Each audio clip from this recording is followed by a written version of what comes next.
76वें स्वतंत्रता दिवस के अवसर पर मैं मुंबई मंडल रेल परिवार के सभी सदस्यों और हमारे सम्मानित यात्रियों और ग्राहकों को हार्दिक बधाई और शुभकामनाएं देता हूं। यह दिन हमारे बहादुर स्वतंत्रता सेनानियों के बारे में याद दिलाता है, जिन्होंने निस्वार्थ भाव से लड़ाई लड़ी और यहाँ तक कि उपनिवेशिक शासन के स्वतंत्रता प्राप्त करने के लिए अपने जीवन का बलिदान भी दिया। जैसा कि हम इस वर्ष आज़ादी का अमृत महोत्सव मना रहे हैं, मैं उन्हें उनके सर्वोच्च बलिदानों के लिए नमन करता हूं। मुंबई मंडल भारतीय रेलवे की एक महत्वपूर्ण इकाई है। 16 अप्रैल 1853 को देश की पहली यात्री ट्रेन बोरीबंदर और ठाणे के बीच 34 किलोमीटर की यात्रा पर रवाना हुई, जिसमें 3 भाप इंजन स्टीम साहेब, सिंध और सुल्तान, जिसमें 14 कोच शामिल थे, द्वारा 400 यात्रियों को ले जाया गया था। भारत में यहीं से रेलवे युग की शुरुआत हुई थी। 10 साल के लंबे निर्माण के बाद वर्ष 1888 में अति सुंदर विक्टोरिया टर्मिनस बिल्डिंग का कार्य पूरा हुआ, जो एक प्रसिद्ध स्थापत्य कला में मील का पत्थर है। वर्ष 1996 में विक्टोरिया टर्मिनस का नाम मराठा शासन के महान योद्धा श्री छत्रपति शिवाजी महाराज के नाम पर रखा गया। मुंबई मंडल इस इमारत की विरासत संरचना को कुशलतापूर्वक बनाए रख रहा है। यह हमारे लिए गर्व की बात है कि वर्ष 2004 में यूनेस्को ने इसे विश्व धरोहर स्थल के रूप में मान्यता दी। हालांकि दक्षिण पूर्व में भोर घाट और उत्तर पूर्व में थल घाट परिचालन की दृष्टि से चुनौतीपूर्ण हैं, परंतु सभी विभागों के कर्मचारियों की टीम समर्पण भावना के साथ मुंबई मंडल इन चुनौतियों पर लगातार काबू पाता आ रहा है। इन घाट खंडों के कारण मंडल के भूगोल में सुंदरता का भी समावेश हुआ है। दक्षिण पूर्व खंड घाट की सुंदरता के दृष्टिगत डेक्कन एक्सप्रेस और डेक्कन क्वीन ट्रेन्स में विस्टाडोम कोच भी जोड़े गए हैं, जो यात्रियों द्वारा सराहे जा रहे हैं। ब्रिटिश शासन के दौरान से चल रही पंजाब मेल और डेक्कन क्वीन रेलगाड़ियां अभी भी उसी गौरव और शान के साथ चल रही हैं। डेक्कन क्वीन ट्रेन को अब नए डिज़ाइन वाले LHB कोचेस के साथ अपग्रेड किया गया है और विस्टाडोम कोच में भी जोड़ा गया है, जो बहुत ही कम समय में लोकप्रिय हो गए हैं। मेल एक्सप्रेस और यात्री यातायात को धीरे धीरे बढ़ाया गया है और आज हम देश भर में विभिन्न गंतव्यों के लिए 192 मेल एक्सप्रेस ट्रेन चला रहे हैं। विद्युत लोकोशेड कल्याण, जिसकी स्थापना सन 1928 में हुई थी, भारतीय रेल का पहला इलेक्ट्रिक लोकोशेड है और आज भी आधुनिकतम प्रकार के लोकोमोटिव्स का रखरखाव कर रहा है। इसी प्रकार डीजल लोकोशेड कल्याण और कुर्ला ऑपरेशंस में एक महत्वपूर्ण भूमिका निभा रहे हैं। हमारे कोचिंग डिपो भी ट्रेन की रखरखाव और स्वच्छता को भी सुनिश्चित कर रहे हैं। वाड़ी बंदर और LTT में समय, पानी और मानव शक्ति की बचत के लिए स्वच्छता मानकों में सुधार लाने के लिए स्वचालित कोच धुलाई यंत्र प्लांट्स लगाए गए हैं। हाल ही में वाड़ी बंदर कोचिंग डिपो में एक अपग्रेडेड इलेक्ट्रॉनिक्स लैब का भी उद्घाटन किया गया है। 3 फरवरी 1925 को पहली विद्युत गाड़ी हार्बर लाइन से CSMT कुर्ला के बीच चली। 1960 में मुंबई मंडल 9 कार रेक्स की 520 उपनगरीय सेवाओं का संचालन कर रहा था, जो अब बढ़कर 1810 तक पहुंच गई है, जिसमें 56 AC सेवाएं भी सम्मिलित हैं। प्रारंभिक लकड़ी की EMU अब स्टेनलेस स्टील और वातानुकूलित EMU में अपग्रेड हो गए हैं। मुंबई लोकल ट्रेन्स मुंबईकरों की जीवन रेखा है। यह गर्व की बात है कि हम प्रतिदिन लगभग 43 लाख यात्रियों के साथ उच्चतम उपनगरीय नेटवर्क को संभाल रहे हैं। कुर्ला, कलवा, सानपाड़ा कार शेड सभी EMU और MEMU का प्रभावी ढंग से रखरखाव कर रहे हैं। शून्य कार्बन फुटप्रिंट्स की ओर बढ़ने के लिए मुझे ये बताते हुए खुशी हो रही है कि नेरल माथेरन नैरोगेज सेक्शन को छोड़कर संपूर्ण मुंबई मंडल पर पैसेंजर ट्रेन सेक्शन का विद्युतीकरण किया गया है। हमने मंडल पर अब तक 3 मेगावाट सौर ऊर्जा स्थापित की है और इसे कई गुना बढ़ाने का प्रयास भी कर रहे हैं। ऊर्जा संचालन के लिए सभी पारंपरिक फिटिंग्स को LEDs में बदल दिया गया है, जिसमें EMU और मेल एक्सप्रेस ट्रेन भी शामिल है। मुझे बताते हुए खुशी है कि डिविजनल रेलवे हॉस्पिटल कल्याण को नेशनल एनर्जी कंजर्वेशन अवार्ड, जिसको नेका अवार्ड भी कहा जाता है, से मिनिस्ट्री ऑफ पावर द्वारा सम्मानित किया गया है। इन वर्षों में सिग्नलिंग प्रणाली का भी आधुनिकीकरण किया गया है। इसके पहले इंटरलॉकिंग सिस्टम के शुरुआती दिनों में 1950 तक मैकेनिकल सिग्नल लोअर क्वाड्रेंट और अपर क्वाड्रेंट सेमाफोर सिग्नल्स का उपयोग किया जाता था। 1970 के दशक में रूट रिले इंटरलॉकिंग की शुरुआत हुई। 2007 में ठाकुरवाड़ी में पहला इलेक्ट्रॉनिक इंटरलॉकिंग शुरू किया गया और अब तक विभिन्न स्टेशंस पर कुल 22 इलेक्ट्रॉनिक इंटरलॉकिंग सिस्टम्स काम कर रहे हैं। डिजिटल एक्सेल काउंटर्स और ऑडियो फ्रीक्वेंसी ट्रैक सर्किट भी शुरुआत की गई है। 1987 में संरक्षा बढ़ाने के लिए ऑक्सिलरी वार्निंग सिस्टम AWS की शुरुआत हुई थी। CSMT कल्याण खंडों में ट्रेनों की निगरानी के लिए 2013 में ट्रेन प्रबंधन प्रणाली शुरू की गई थी। हाल ही में टिटौली यार्ड इगतपुरी में 2 मौजूदा मैकेनिकल लेवल फ्रेम कैबिन्स के बदले नए इलेक्ट्रॉनिक इंटरलॉकिंग शुरू किए गए हैं। यात्रियों की आवश्यकताओं को देखते हुए 89 स्टेशंस पर निःशुल्क वाईफाई सेवा भी उपलब्ध कराई गई है।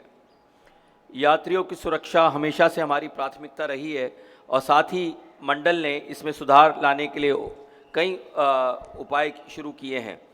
मानव रहित LC गेट्स पूरी तरह से समाप्त कर दिए गए हैं। मानव युक्त LC गेट्स के उन्मूलन का कार्य प्रगति पर है।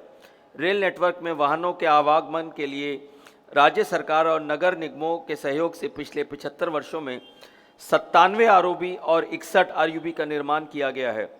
इसी प्रकार पिछले 75 वर्षों में स्टेशंस पर अतिक्रमण और स्टेशंस पर ट्रैक क्रॉसिंग से बचने के लिए स्टेशंस और मिड सेक्शन में 186 FOB का निर्माण किया गया है। FOB के अलावा एस्केलेटर्स और लिफ्टों का प्रावधान शुरू किया गया है और अब तक 110 एस्केलेटर्स और 58 लिफ्टों की सुविधा उपलब्ध कराई गई है। टिकटिंग प्रणाली को डेंटिंग मशीन के माध्यम से मैनुअल रूप से पंच कार्ड टिकट से ऑनलाइन या मोबाइल ऐप टिकट में अपग्रेड किया गया है। लगभग 70% यात्री ऑनलाइन सेवा के माध्यम से आरक्षित टिकट बुक कर रहे हैं। कई उपनगरीय यात्री मोबाइल ऐप के माध्यम से या ATVM के माध्यम से भी टिकट बुक कर रहे हैं। हमारे माल ढुलाई ग्राहकों ने हमेशा रेलवे का समर्थन किया है। हम 9 गुड शेड और 28 प्राइवेट साइडिंग्स के माध्यम से माल ढुलाई का कार्य कर रहे हैं। हम GNPT और MBPT बंदरगाहों से प्रमुख यातायात को भी संभाल रहे हैं। पिछले वर्षों के दौरान मंडलीय बिजनेस डेवलपमेंट यूनिट्स ने सराहनीय कार्य किया और कमोडिटी बास्केट को बड़ा करने में सफल रहे, जिसमें gypsum, carbon black feedstock, steel pipes और ऑटोमोबाइल्स आदि नया ट्रैफिक भी शामिल है। रेलवे बोर्ड के निर्देशानुसार गतिशक्ति यूनिट्स का मंडल स्तर पर गठन किया गया है, जिसके तहत engineering, signal, electrical traction distribution और अन्य विभागों के विशिष्ट कार्यों को इस नव स्थापित यूनिट द्वारा गति दी जाएगी, जिससे रेलवे इंफ्रास्ट्रक्चर में द्रुत गति से सुधार होगा तथा माल ढुलाई में भी वृद्धि होगी। मुंबई में मानसून के दौरान ट्रेन संचालन हमेशा से कड़ी चुनौती रहा है। स्थानीय निगमों की सहायता से पटरियों में पानी के जमाव को रोकने के लिए सभी प्रयास किए जाते हैं। पानी के जमाव को रोकने के लिए माइक्रो टनलिंग जैसी आधुनिक तकनीक का उपयोग भी अपनाया गया है। घाट खंडों में रॉकफॉल बैरियर्स और बोल्डर्स गिरने से सुरक्षा के लिए सुरंग पोर्टल का काम किया गया है। हमारे हिल गैंग्स एक उत्कृष्ट कार्य कर रहे हैं। यात्रियों की सुरक्षा पर मुख्य रूप से ध्यान दिया जा रहा है। रेलवे सुरक्षा बल द्वारा राज्य GRP के समन्वय से इसका कुशलतापूर्वक निर्वहन किया जा रहा है। सभी स्टेशंस पर CCTV लगाए गए हैं और फेस रिकग्निशन तकनीक के साथ आगे की योजना भी बनाई गई है। इसी प्रकार महिला यात्रियों और CCTV और आपातकालीन टॉक बैक प्रणाली अब तक 43 रेक्स में प्रदान किए गए हैं और शेष कार्य प्रगति पर है, जो कि बहुत तेज़ी से पूरा किया जा रहा है। विभिन्न प्रकार के सफल प्रयोग जैसे फ्लैग मार्चिंग, मेरी सहेली, स्मार्ट सहेली आदि शुरू किए गए हैं। इसके साथ साथ ट्रेंड डॉग स्क्वाड्स की भी मदद ली जा रही है। आधुनिक तकनीक के उपयोग के साथ मंडल पर ड्रोन कैमरों के माध्यम से निगरानी भी रखी जाती है। वर्ष 2021-22 में स्टेशंस पर तैनात RPF कर्मचारियों ने 47 यात्रियों की जान बचाई। दादर स्टेशन पर यात्री वरिष्ठ नागरिक के जीवन को बचाने के लिए राष्ट्रीय स्तर पर जीवन रक्षा पदक के लिए श्री उमेश लक्ष्मण माली के नाम की सिफारिश की गई है। साथ ही 235 बच्चों को बचाया गया, जिसमें 137 बालक और 65 बालिकाएं शामिल हैं। 259 यात्रियों को करीब 78 लाख रुपयों की कीमत की उनके द्वारा छूटी गई बहुमूल्य वस्तुएं उनको वापस कर दी गई। इससे यात्रा करने वाले जनता में रेलवे के प्रति विश्वास बढ़ा है। वित्त विभाग ने अपनी कार्यशैली में विभिन्न तकनीकों का अनुसरण किया है, जिससे रेलकर्मी का वेतन, सेवानिवृत्त रेल कर्मियों का पेंशन तथा रेलवे ठेकेदारों के बिल पेमेंट्स में सुधार तथा सटीकता आई है। वर्तमान में सभी प्रकार के भुगतान 100% डिजिटल माध्यम से हो रहे हैं। इसी तरह से मंडल के स्टोर्स विभाग द्वारा स्क्रैप डिस्पोजल तथा प्रोक्योरमेंट पूरी तरह ऑनलाइन किए गए हैं, जिससे पारदर्शिता तो बढ़ी है, साथ में इनके आंतरिक एवं बाहरी कस्टमर्स की संतुष्टि के स्तर में भी अत्यधिक सुधार हुआ है। राजभाषा विभाग द्वारा दैनंदिन व्यवहार में राजभाषा का प्रयोग बढ़ाने हेतु विविध कार्यक्रमों तथा प्रतियोगिताओं का आयोजन किया जाता रहा है। रेल सागर त्रैमासिक पत्रिका का नियमित प्रकाशन किया जाता है। इससे रेल कर्मियों में राजभाषा के प्रति रुचि बढ़ती है। हमने स्वास्थ्य सेवाओं के क्षेत्र में भी लंबा सफर तय किया है। रेलवे अस्पताल कल्याण 1966 में शुरू हुआ और तब से इसमें मल्टी स्पेशलिटी 120 बेड के अस्पताल में अपग्रेड किया गया है। इस अस्पताल ने करीब 1.5 लाख कोविड-19 वैक्सीनेशन का राष्ट्रीय मिशन की लक्ष्य प्राप्ति में महत्वपूर्ण सहयोग एवं योगदान दिया है। वर्ष 1920 से इगतपुरी का उपमंडलीय अस्पताल रेलवे कर्मचारियों और उनके आश्रितों की सेवा भी कर रहा है। हाल ही में इसे भी अपग्रेड किया गया है। मंडल के सभी डॉक्टर्स और पैरामेडिक्स की हमारी टीम ने इन वर्षों में और विशेष रूप से कोविड महामारी के दौरान कठिन समय में उत्कृष्ट काम किया है। पूरा मुंबई मंडल उनकी हार्दिक प्रशंसा करता है। इसी तरह रेलवे स्कूल कल्याण भी एक मॉडल स्कूल के रूप में विकसित हुआ है। यह सर्वांगीण मूल्यों के इकोसिस्टम के साथ एक स्वच्छ और स्वस्थ विद्यालय है, जहां पर स्वच्छ भारत, खेलो इंडिया, बेटी पढ़ाओ बेटी बचाओ, प्लास्टिक मुक्त घरों और कौशल विकास पहलुओं का पूर्ण अनुपालन किया जाता रहा है। यह स्कूल IGBC प्लैटिनम प्रमाणित है। यहाँ के छात्र सर्वांगीण प्रतिभावान सिद्ध हो रहे हैं। वर्ष 2021-22 के दौरान इगतपुरी कल्याण सेक्शन में वार्षिक महाप्रबंधक निरीक्षण किया गया है। मुंबई मंडल ने इसमें बेहतरीन प्रदर्शन किया है। महाप्रबंधक के वार्षिक पुरस्कार समारोह के दौरान मंडल का प्रदर्शन सराहा गया है। मुंबई मंडल ने महाप्रबंधक की overall efficiency shield, commercial shield, electrical shield, mechanical shield, engineering shield, signalling and telecom shield, security shield, personal shield, cleanliness shield for class C, D and E category stations, Mulund station और बेस्ट क्लीन डिवीजन शील्ड प्राप्त की है। यह सभी rail कर्मियों के योगदान से ही संभव हुआ है। मैं उसके लिए सभी का आभार प्रकट करता हूँ। 5 जून 2022 को वाड़ीबंदर कोचिंग डिपो में विश्व पर्यावरण दिवस मनाया गया। 21 जून 2022 को रेलवे संस्थानों, वेलफेयर सेंटर्स, रेलवे स्कूल कल्याण, निर्मल पार्क में ऑफिसर्स क्लब और अंतर्राष्ट्रीय योग दिवस मनाया गया। इससे सभी रेल कर्मियों के जीवन में योग की महत्ता को रेखांकित किया गया है।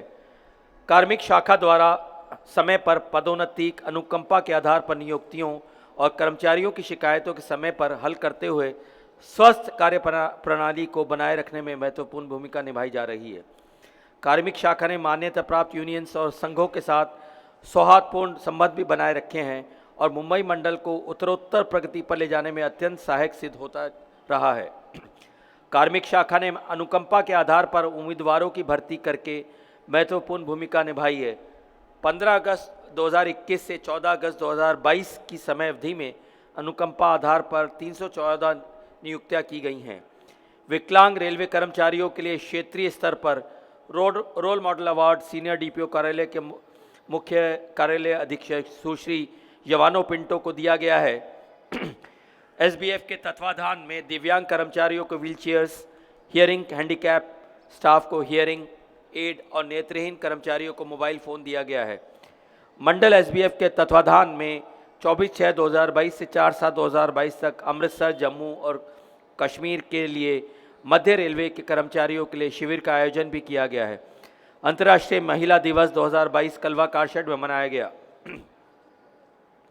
18 जुलाई 2022 को 17 स्वतंत्रता सेनानियों और उनके परिवारों को आज़ादी की रेलगाड़ी और स्टेशन के प्रतिष्ठित सप्ताह का जश्न मनाने के लिए आमंत्रित किया गया था। इस अवसर पर 2 स्वतंत्रता सेनानियों ने भाग लिया और स्वतंत्रता सेनानियों के परिवार के 8 सदस्यों ने प्रतिष्ठित पंजाब मेल का फ्लैग ऑफ किया। यहाँ यह साझा करना उल्लेखनीय है कि मुंबई मंडल आज़ादी का अमृत महोत्सव अभियान के अंतर्गत हर घर झंडा कार्यक्रम भी मना रहा है। हमने अपने सभी अधिकारियों और कर्मचारियों को राष्ट्र ध्वज प्रदान किए हैं।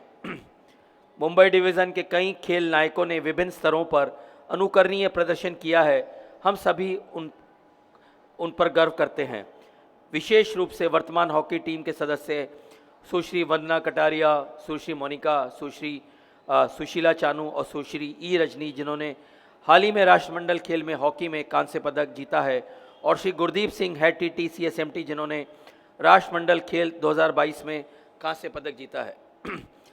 मंडल सांस्कृतिक अकादमी भी मंडल के विभिन्न उपक्रमों को सोशल मीडिया के जरिए प्रभावी रूप से यात्रियों तक पहुंचाने में महत्वपूर्ण योगदान दे रही है। साथ ही अपने स्टेज परफॉर्मेंसेस के जरिए समाज में जागृति पैदा करने के साथ साथ अपने निभाए किरदारों से विभिन्न मंचों पर सराहना प्राप्त की है। हम मीडिया का भी तहे दिल से आभार प्रकट करते हैं, जो समय समय पर उपलब्धियों को प्रिंट एवं इलेक्ट्रॉनिक मीडिया द्वारा यात्रियों तक पहुंचाते रहे हैं। इस शुभ अवसर पर बताना आवश्यक है कि विभिन्न क्षेत्रों में इस मंडल की प्रगति मुंबई मंडल के प्रत्येक कर्मचारी की ईमानदार प्रयास और हमारे मान्यता प्राप्त ट्रेड यूनियंस और संघों के सहयोग के बिना संभव नहीं था। मैं इसके लिए आप में से हर एक को बधाई देता हूं। मैं अपने कर्मचारियों के परिवार के सदस्यों को भी धन्यवाद देता हूं, जिन्होंने हमारा समर्थन किया है और जिनके सहयोग के कारण हम किसी भी विपरीत परिस्थिति से उभरने में सफल होते रहे हैं। मुंबई मंडल मुख्यालय द्वारा दिए गए लक्ष्यों को प्राप्त करने के प्रति कटिबद्ध है और हम सबको यह आशा ही नहीं वरन पूर्ण विश्वास है कि हम इन लक्ष्यों को अवश्य प्राप्त करेंगे। हमारे महान राष्ट्र के 76वें स्वतंत्रता दिवस के शुभ अवसर पर आप सभी को एक बार फिर से बहुत बहुत शुभकामनाएं। आइए हम आज़ादी का अमृत महोत्सव को खुशी और उत्साह के साथ मनाएं और राष्ट्र की एकता, सुरक्षा और विकास के लिए खुद को फिर से समर्पित करें। जय हिंद।